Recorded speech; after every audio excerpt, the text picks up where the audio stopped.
In 1961, President Kennedy called on all Americans to rise to the challenges of the day. He knew that success depended upon the unity of efforts throughout the federal government and the nation. The Greater Boston Federal Executive Board, one of 28 across the country, fosters communication, coordination, and collaboration with federal, state, and local government agencies.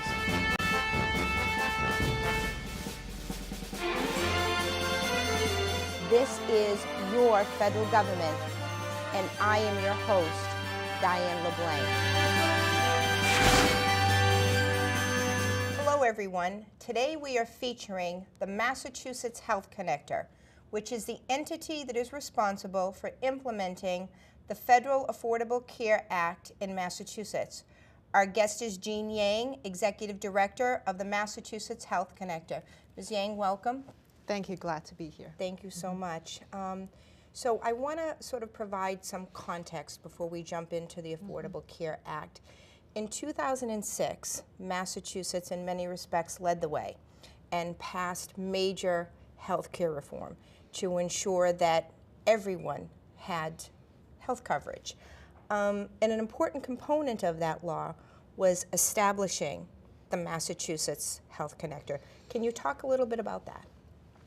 Well, you put it very well, Diane. It's just that the Massachusetts health reform in 2006 was indeed very similar to the Federal Affordable Care Act, which we will get to in a little bit. The goal is to create better access by all Americans to affordable health insurance coverage. And one of the ways to do that is to create an exchange where it's very easy for people to come in and seek affordable health insurance. So the Health Connector is the organization established by the Massachusetts Reform Law.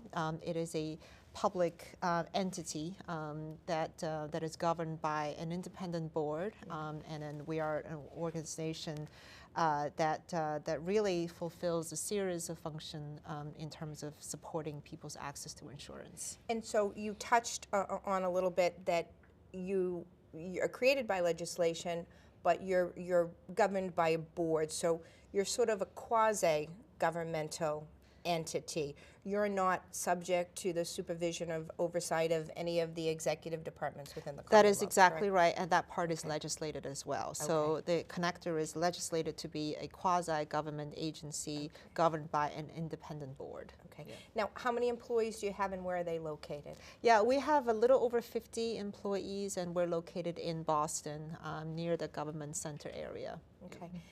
And the legislation or the result or the implementation of the 2006 legislation, what has that actually cost and how was it funded? Was it funded by state monies, by federal monies?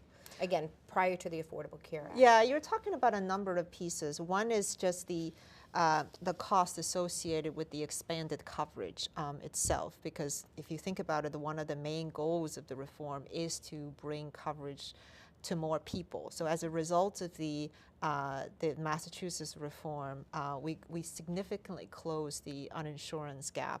We went from a little around 92% insurance all the way to 97% insurance. So that was a significant number of people. So the coverage for these people comes with some cost of coverage. Now, the good news is that we were able to mitigate some of the prior costs associated with having a lot of people uninsured. Then there would be more of an inefficient way of providing health care to people when they absolutely needed care. So having a reform that actually puts people in systematic coverage is actually more favorable. So the long story short is that the incremental cost to the state was actually fairly low as a result of the coverage expansion. If my memory serves, it was a 1% increase in the overall state budget as a result of the reform, which was very, very successful because in part because we were able to mitigate the cost associated with the expanded coverage through the Health Connector programs, which was very, very successful. We're very proud of that.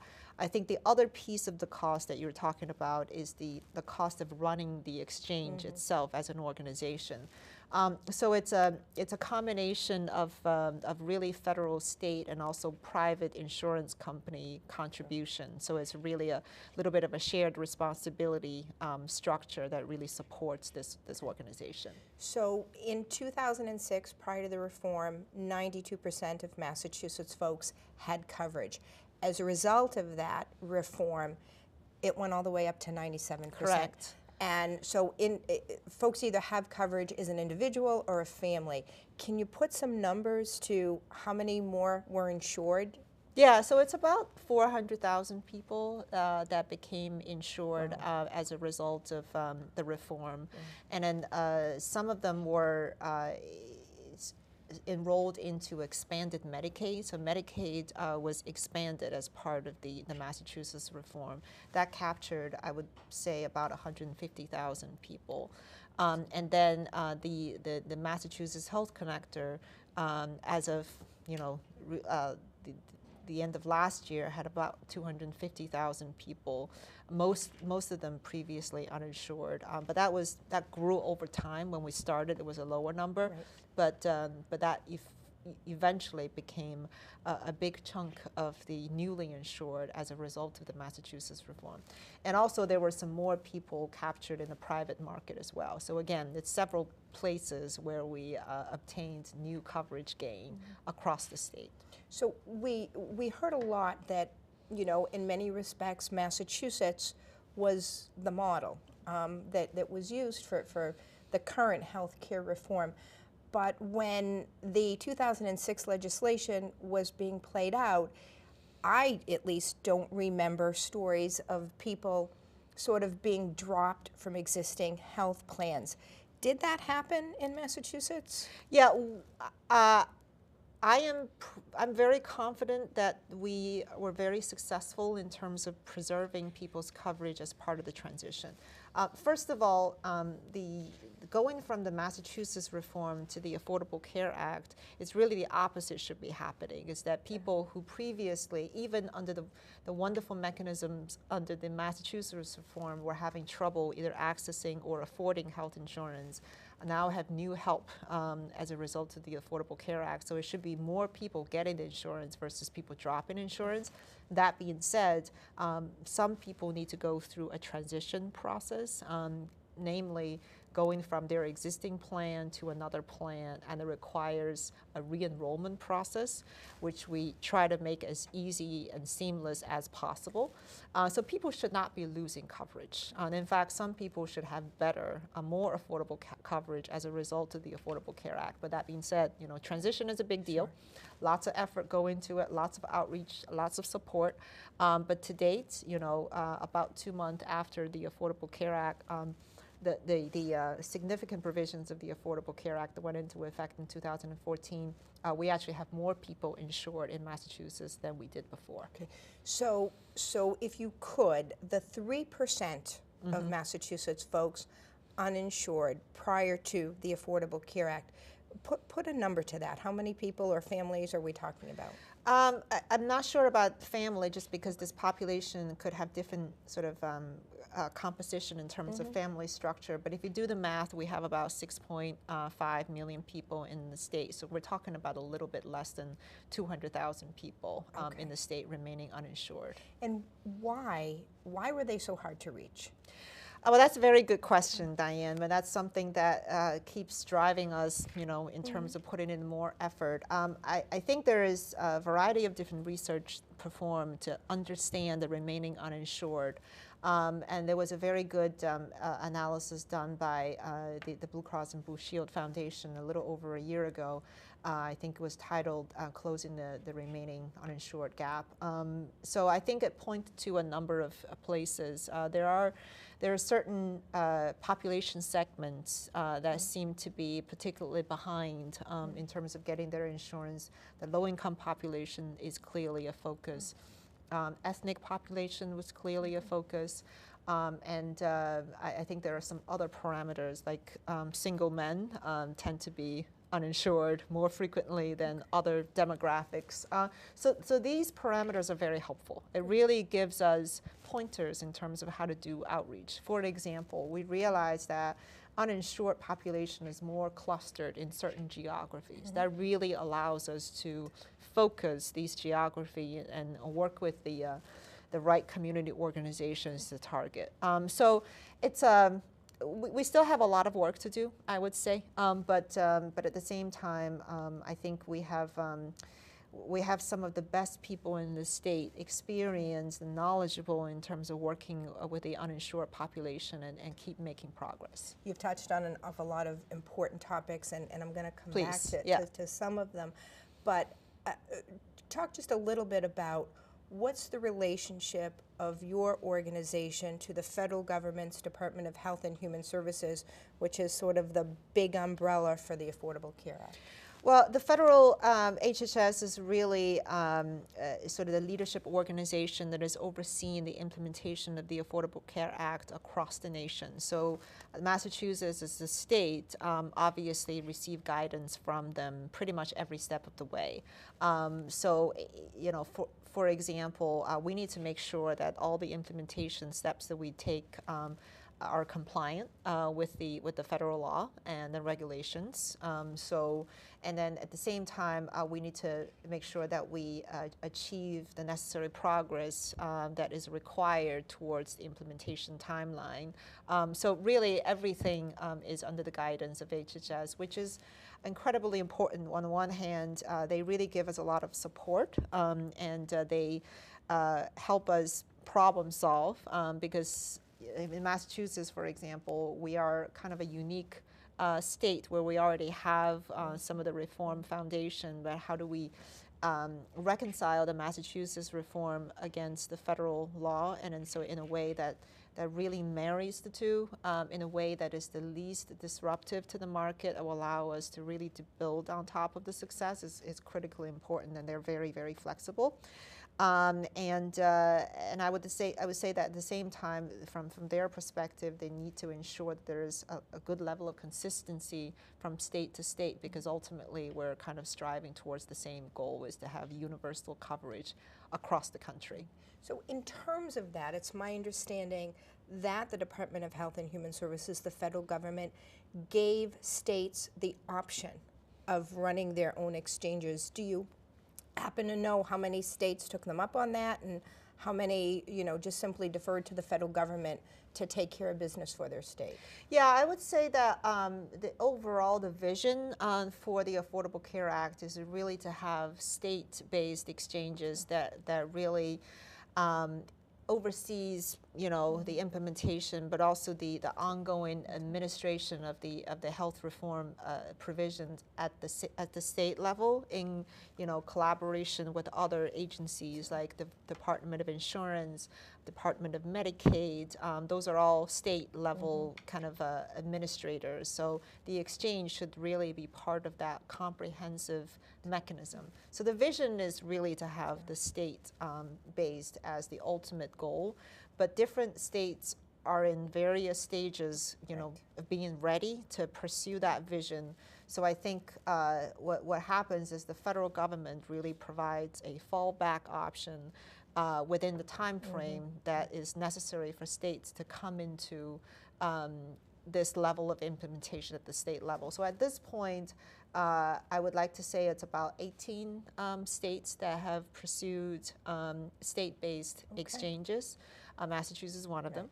And then the rest of them, 34 of them, are using the federal exchange for now, so that their citizens can purchase insurance through the federal website and seek subsidies. And then while the states, you know, make their decision and pursue their options to basically establish their own exchanges. So if somebody were out there and they went to the federal government's website, they would just almost immediately be turned over to, that's correct, to the Massachusetts Health Connector. Yes, that's the idea. Yes. So let's talk about what are the most significant changes as a result of the Affordable Care Act.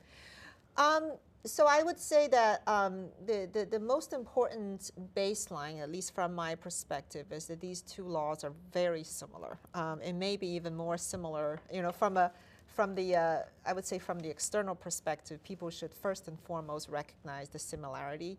It is my job to really focus on the differences to make sure they're implemented appropriately. As I mentioned a few minutes ago, both laws strive to achieve universal coverage in this country by making sure that every person in America can have easy access to affordable insurance. So if you think about the major mechanisms, the building blocks of the reform, you wanted to make sure that there is affordable coverage, more easily accessible by particularly the low-income people who previously had problem affording insurance. Because if you think about the 46 million people as of 2 months ago were without insurance, the major driver of that problem was affordability. So you wanted to make sure the low-income people have ways to seek help. So that's achieved by two mechanisms which should be deployed concurrently. One is expanding Medicaid. The other is to establish exchange and then distribute tax credits via the exchange. So that piece, even though in the Massachusetts reform, it wasn't a tax credit mechanism, the subsidies were made available to people. So from an end user perspective, the effect is very similar. So more subsidies, more affordable programs, that's one thing. The other thing that happened, again, on both sides was the establishment of the exchange. The exchange is not just a distribution channel for subsidies, it's a distribution channel for insurance products. So what that does is to create a marketplace where you actually can have individuals behave like consumers, so they can choose products that are well priced and offer good value versus frankly a little bit in the dark, which makes it really difficult for the market to behave like a market. So that's, those are very, very similar. And sort of along those lines, in preparing for today's interview and doing a little bit more research on the marketplace, it's very interesting the number of partners that you work with and the mechanics of it all. If you could just talk about who the major partners are and your role in selecting what you call navigators and your role in the certification process for entities. Yeah, so the way I think about the exchange as a business entity, it really offers a host of, I would say, business functions and processes. So we will have a series of business partners that come into play at various stages. For example, we sell insurance products. We don't really produce insurance, but we create a storefront. That means we work with insurance companies behind the scene to make sure that we can get the good products that we think are those that offer good value to our customers on our shelf. So we work very closely with insurance companies in the market. We work with actually 10 local insurance companies in Massachusetts who offer health insurance, and we work with 5 dental insurance companies. So it's a pretty significant carrier community that we work with. So that's one category of partners. We have business functions, both from an IT perspective and also from a customer service perspective. So we work with business process vendors and IT vendors to provide those functionality. And then, to your point, one of the things that we do is, in addition to have, the products and also the functionality that supports the offering the product, we also need to outreach to people so they can actually come in to select the products and really benefit from it. And then this is very important because we're not just sort of open up a storefront. We are introducing a brand new way of buying health insurance, and we're injecting a very consumer-driven mechanism in terms of people's access to health insurance. I mean, that needs to be educated, and then the market needs to be oriented into this new way of thinking about access to insurance. And particularly when we think about the low-income population, which really needs pretty significant help in terms of understanding the full sort of realms of options available to them, going through at times, pretty complicated process of seeking out subsidies and maximizing what they can get from what is available. A lot of effort must go into making sure that these people are helped. These people are supported every step of the way. We should do a lot of hand-holding because that's really what is necessary. We need to educate, we need to help, we need to support. And then that's what navigators come into the picture. The navigator is actually an ACA required program that is offered by every exchange that is certified by federal HHS. And then what navigators do is that they will be working in the community, educating the community about options that are available, and supporting members' application process so that they can be securely enrolled in the health plan. And we established our Navigator program last year as part of the preparation for ACA launch. And we work with 10 organizations within the state. Some of them are community health centers, some of them are community organizations, some of them are extension of local governments to really support the community. We try to make it like a spread out geographically within the state so that there are these touch points that are available to different neighborhoods so they can stop by, they can call, they can really work with someone, very directly. And that is so important. And as you said, every state is required to sort of have those navigators. But I would think that that is especially important for us in Massachusetts that had already done so much to close the gap and really are left with the 200,000 folks that were, for whatever reason, difficult to reach. And I like when you say hand-holding, because I know, certainly with the federal government and the states, a lot of this is driven by the websites. And, in a perfect world, everybody would be able to go there and look at all these plans and figure it out, but it's complicated. Yeah, you're saying it so right, Diane. It's just that I think for two reasons that this kind of outreach effort is incredibly important in the state of Massachusetts. One is that, to your point, the remainder 2%, 3% are likely those that are the hardest to reach because we have not reached them in the past, even with the wonderful successful reform in place. I guess there is a last sort of segment of people that for whatever reason have not been absorbed successfully. That's one reason that we probably need some extra support for those people. The second is even the 97%, some of them need to transition because it is our highest priority to preserve the coverage for these 97%, and then we think that to this date we have done a good job, but that has not been without challenges. In fact, our challenges are not over yet. We're still in the process of transitioning these people. We're not done with that work yet, and then sometimes it could be nuanced in terms of letting people understand why is it they need to actually take affirmative steps to transition. It could mean that they need to fill out an application that have some new questions because the ACA has some new rules. And also it could mean that they have to reselect a plan because their previous plan is replaced by something else, and then it's a better plan in most cases, but they have to affirmatively enroll because otherwise there could be the risk of them losing coverage, which is why we're really helping people appreciate this. And the 97%, a fair number of those individuals have their health insurance through their employers. Correct. So if they need to do something, how will they know? So for the most part, people who are in existing commercial health insurance, even though some of them do need to transition to a new plan, I think the insurance companies and the employers have done a very good job supporting a seamless transition. But you're absolutely right. There are people who do need to go through a transition process. And like I said, the employers have been notified of things that need to change, so they're doing a lot of the work on behalf of their employees, and also our carriers are also doing their part in terms of communicating way in advance so that people know that changes are coming. Again, there are good changes, they just have to take a few steps. And what about our seniors who are on Medicare? Do they need to do anything? No, in fact, seniors are protected, not what we would say protected, is that a lot of those changes don't really apply to them. Some seniors are actually seeing their donut hole closed, which is actually a great thing. Yeah. Okay.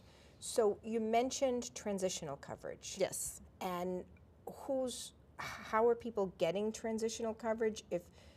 Would somebody even know if they were put in a transitional status? I think you're talking about, when I said transition a few minutes ago, I was talking about the process that people need to go through to move from one coverage to another. That's a little bit different from the transitional coverage that you probably have heard recently. Right. Yes, but you're right that we currently have something that we call transitional coverage, which is a temporary solution provided to people who need to move from the current coverage, the pre-ACA coverage, the post-ACA coverage. That transition takes a lot of work, mostly on us, to have a process that needs to stand up and be functional. And that is primarily an IT-driven function, which we currently do not have yet. Because we've had some IT challenges that has delayed the delivery of certain functionality. So until we are able to complete the process of moving someone from one coverage to another, we cannot afford to let people go without coverage, and therefore this temporary solution we call transitional coverage comes into play so that people can have their continued access to health care without gaps, which allows us to take a little bit more time to get the right processes in place. So they are being covered? Yes, they're being taken care of. Well, you mentioned the IT issues, and certainly the federal government's website, you know, a major rollout, lots of coverage, and some very significant issues, unanticipated despite the very best efforts. And my sense is we're hearing that those are pretty much taken care of, and there's a plan. But the state has also had its functionality issues, IT issues. How did that happen? I mean, because things were working pretty well prior to the Affordable Care Act. So one of the major changes that were relevant as part of the state's transition from the Massachusetts reform to the Affordable Care Act is indeed the introduction of a major IT system that fundamentally changes how particularly the low-income population access health insurance. I'm not sure how familiar you are with Medicaid, the Medicaid program, how people would apply for Medicaid. It's previously, it was largely a paper-based process where a beneficiary, a prospective beneficiary, will have to fill out an application, submit it, and probably wait for 45 days or something in that neighborhood, and then receive a determination in the mail, and that person can either be enrolled into Medicaid, or if that person is determined to be eligible for subsidy through the exchange, the Health Connector, and the person needs to either call a customer service representative or go onto a website to complete a plan selection process and enroll. So it's an end-to-end process, but it's pretty long, and it's pretty labor intensive. But that is even with the Massachusetts pre-ACA rules, which relative to the ACA was pretty simple. The Affordable Care Act kind of brings it to a different generation.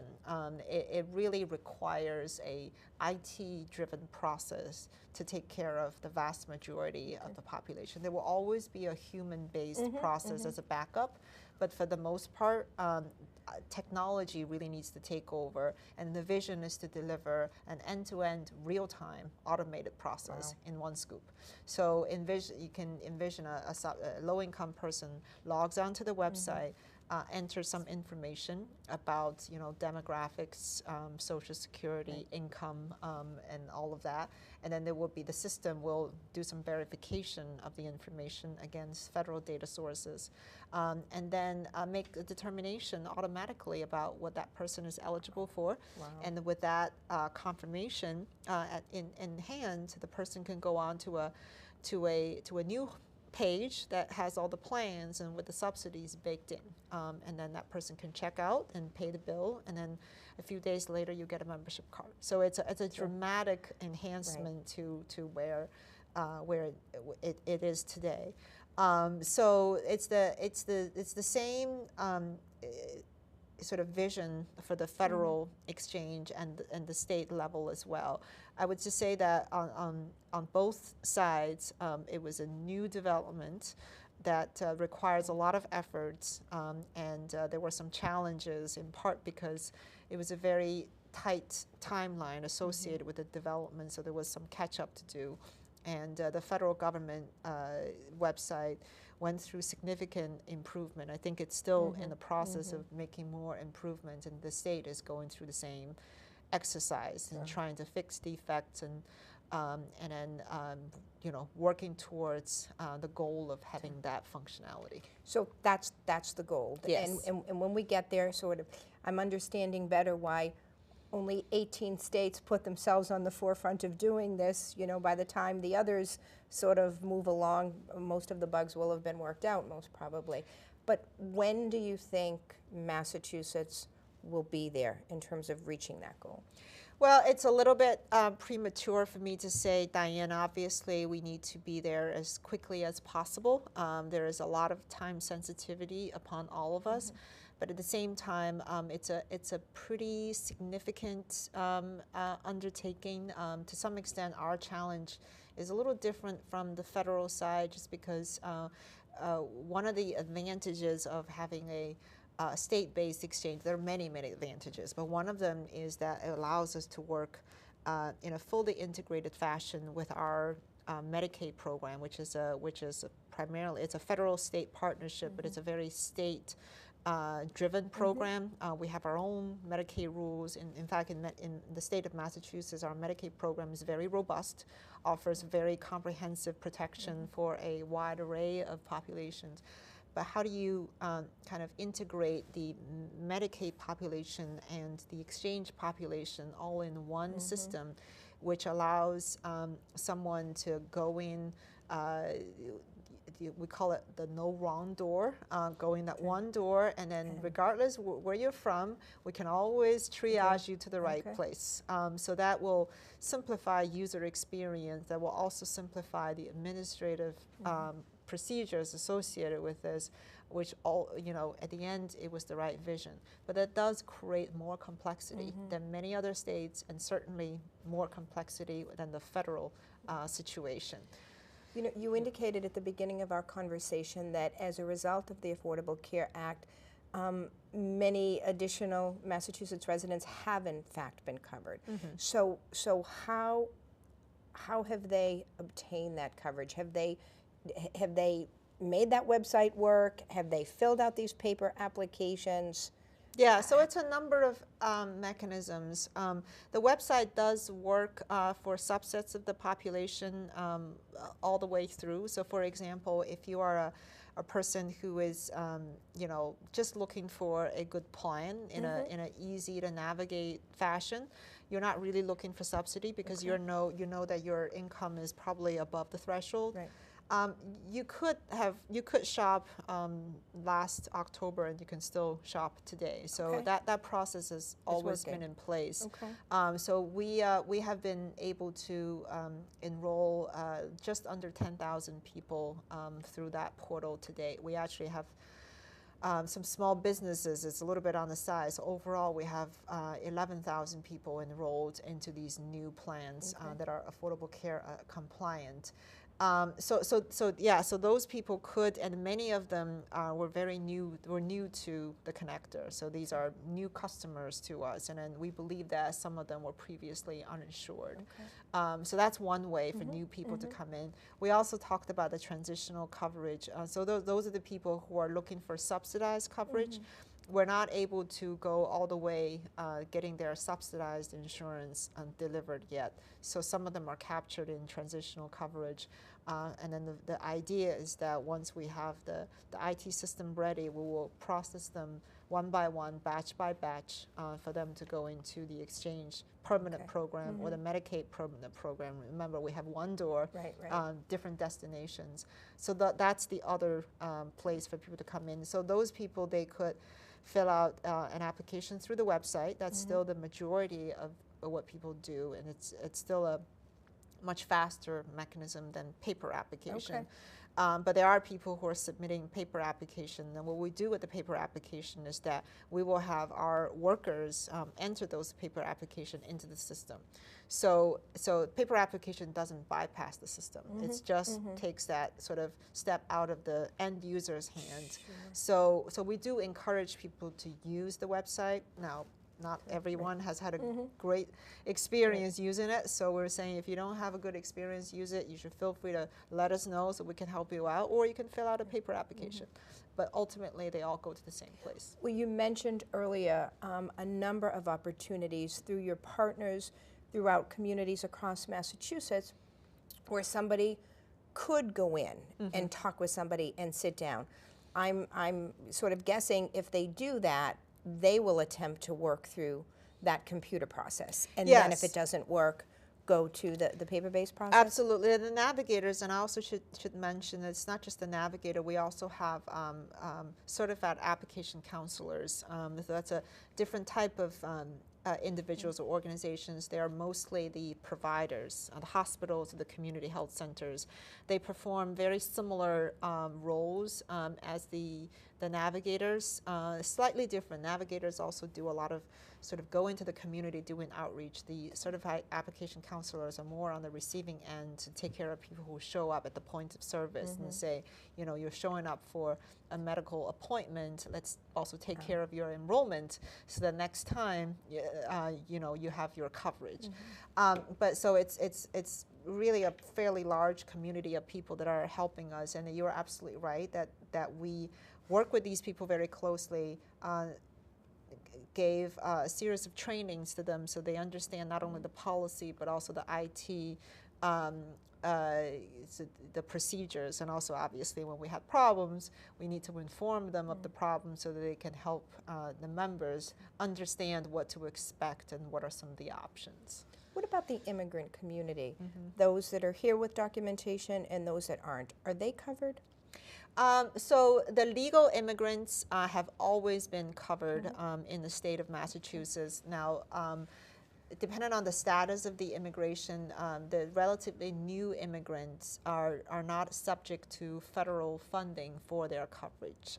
But in the state, we cover them at full state cost. So that's a budget consideration. But the answer to your question is that legal immigrants have always been covered in the state. Now, with the Affordable Care Act, the new tax credit is actually applicable to the immigrant population as well. So that's actually a very big benefit from a fiscal perspective. Okay. Yeah. So what do you advise to somebody who hasn't taken that step to make a connection, that is uninsured, that needs help paying for insurance? What should they do?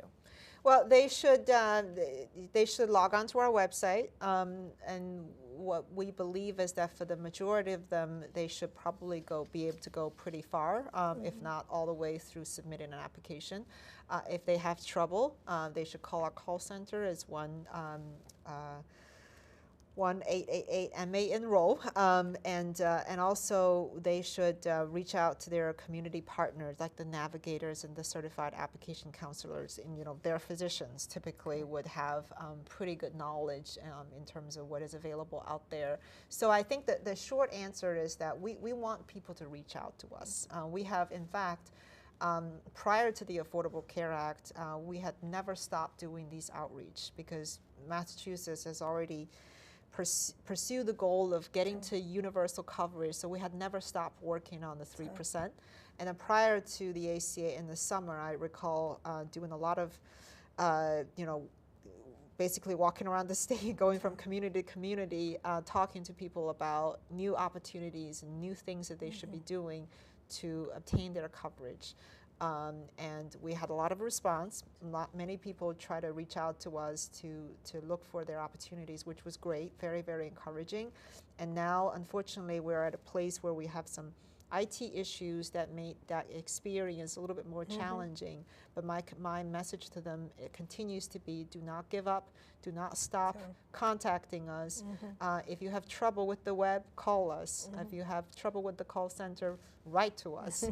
Anything that they could do to seek their coverage, because our commitment is to make sure that no one in this state needs to go without coverage or experience some kind of gap just because we don't have all the functionality in place. Now, what about the walk-in centers? You operate 2 walk-in centers? Yes. Where are they located? Yeah, one is in Boston, and it's on Portland Street. It's actually just a few steps from our office. It's a walk-in center that is attached to our customer service center, so there are professionals that can really help from beginning to end in terms of filling out an application all the way to collecting a premium payment. We also have one in Worcester that performs the same. So people can walk in, have a representative, basically just like you and me, sitting down here. Here's what you can fill out, and here's what to expect. You hear a lot about the open enrollment period, and that actually has an end date. Yeah, it's March 31st, so it's about a little over a month from now. Open enrollment will end. So that is the period where people can come in and, individuals can come in and select a plan. So post open enrollment, unless you are experiencing what we call a qualifying event, things like you move to a different region, or you have lost your insurance due to a change of job or other circumstances, or you had a life event change, you got married, had a baby, and things like that. So there will be closed enrollment period shopping guidance, but for the most part, people should take advantage of the open enrollment period when anyone can come in and make a switch or buy a new plan. So what about that person who's been hard to reach all along and they miss the enrollment period? And then they somehow connect with the right person, a physician or whomever, that says, we need to get you insured. So I would say that for the very, very low income, the open enrollment restrictions do not apply. But for the commercial market, you do need to really pick your plan and enroll within the open enrollment period, which is extremely important. The idea is for the individual market, you need to have some stability so that one person comes in, that person is enrolled for the whole year. The come in and out is not good for market stability, which ultimately affects affordability. But for the very, very low income population, that restrictions do not apply, so people can come in.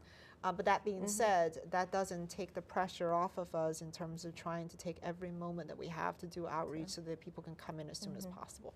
So for those individuals who've gone to the website and made a successful application, do you get a message back that your application has been submitted and it's been successful? Would they know for sure that what they had done on that website had reached the right folks? Yeah, so if you submitted a web application, for the most part, again, it's not 100%, for the most part, if you are actually able to go to the end of that application, there will be a message that tells you that your application was submitted successfully, and it would just be awaiting processing. Because the application itself is, for the lack of a better word, intelligent. It will detect whether certain key pieces of information is missing, or certain verification that is done dynamically didn't return a positive result. So if your application is not completed correctly, you would not go to that end state. So which is one of the reasons why we encourage people to use the web. Because if you submitted a paper application, obviously that feedback loop is not going to be real time. So what happens is that some of the paper applications that we receive, when we review and try to enter them into the system, we realize that certain key pieces of information is missing, then we're going to have to reach out to the members and you have to fill these out. That is doable, and it's a routine process, but it certainly takes more time. So when you get those paper applications, very time consuming to sort of input all of that data, it's just a completely different ball game. But if there is data that's missing, are your folks likely to pick up the phone and call somebody, or does that have to be a paperwork process, a letter, which then takes more time? How does that work? Yeah, we rely on the Medicaid team to perform that. They have a mature process in terms of working on applications with missing critical data. It's actually a particular workflow just to support this very, very important function. So it's primarily a mailing process. So I'm sure that you have also, you know, we all experience that in our personal life. You almost just receive a form that has multiple categories, and a few of them are checked off, and then so that's what you receive, and then you say, okay, I'm missing these two things, I'm going to have to fill out and resubmit. So there is such a process. Again, it's workable, it's just taking long, right, a long time. Not the ideal. That's right. So we've covered an awful lot of territory. What have we not covered that folks need to know?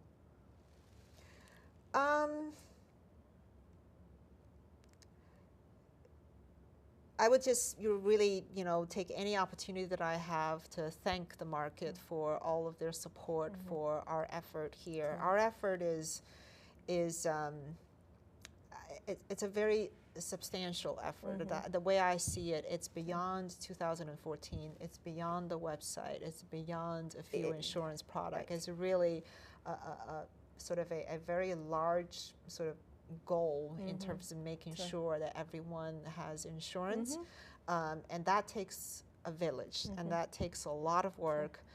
It takes a lot of faith as well. So, and we couldn't do that without the support of a market that is just truly committed to making this a priority, and we're really thankful for that. And I would like the market to continue to work with us towards that goal. So let's talk a little bit about you. How long have you been with the Health Connector?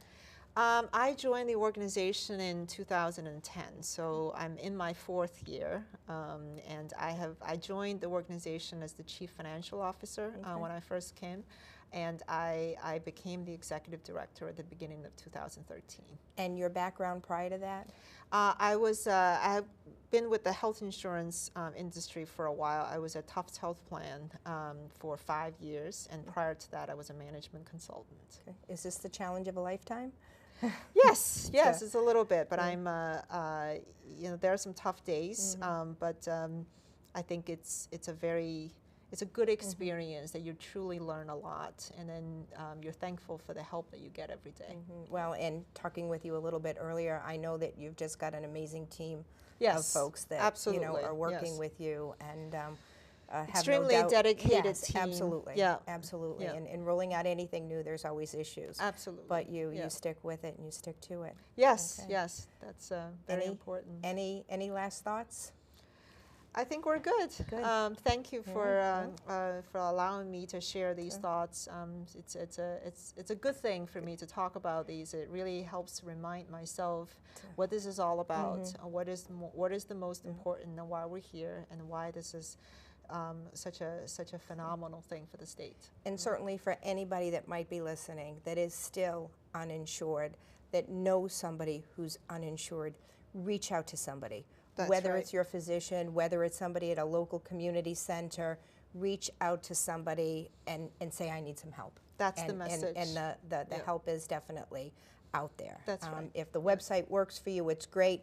But if it doesn't, there are real people behind this effort. That's right. Good. Yes. Excellent. That's great. Well, I want to thank Executive Director Yang for being with us today and for helping us to better understand the work of the Massachusetts Health Connector and for the role they play in implementing the Federal Affordable Care Act.